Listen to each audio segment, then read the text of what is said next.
Hello everyone, this question appears in class 6th NCERT chapter of data handling. This is first question of its exercise 9.1. So the question says that in a mathematics test, the following marks were obtained by 40 students. Arrange the marks in a table using tally marks. तो firstly हम एक table बनाएंगे, marks, tally marks and third column हो जाएगा number of student.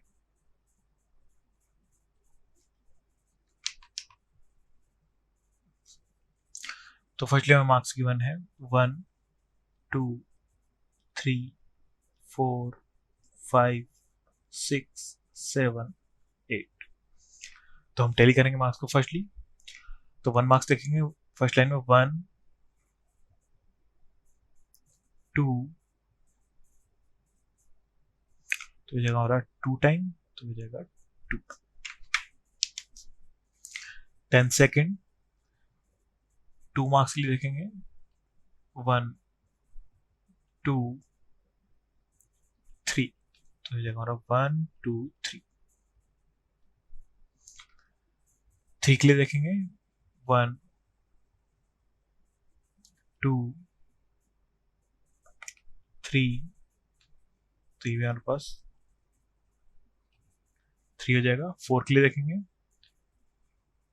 1, 2, 3, 4, 5, 6, 7, तो ये जाएगा हमारा 7. 1, 2, 3, 4, 5, 6, 7. 5 के लिए चेक करेंगे तो हो जाएगा हमारे पास 1, 2, 3, 4, 5, 6, तो हो जाएगा हमारे पास 1, 2, 3, 4, 5, 6. 6 के लिए टैली करेंगे 1, 2,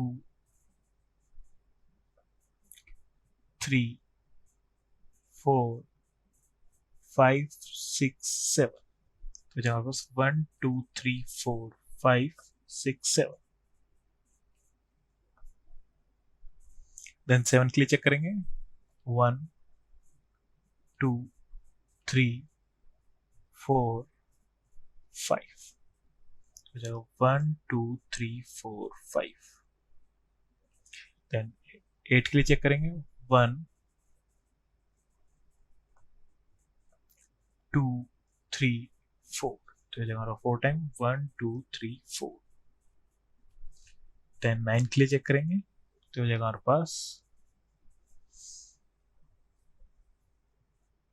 1,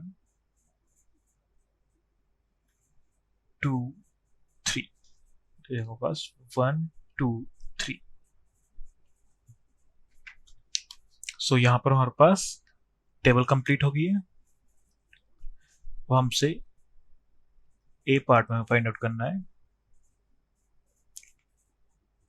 स्टूडेंट्स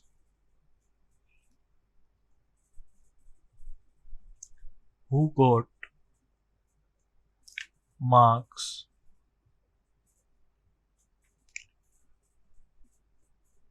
equal to or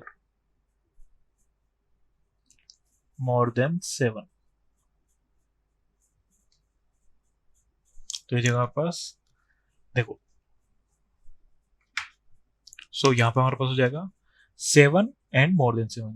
तो 7 है 5 स्टूडेंट के मार्क्स एंड 8 है 4 स्टूडेंट्स के एंड 9 है 3 स्टूडेंट्स के. तो यहाँ हमारे पास आंसर हो जाएगा इसका 12. बी पार्ट में हमारे पास how many students obtain marks below 4.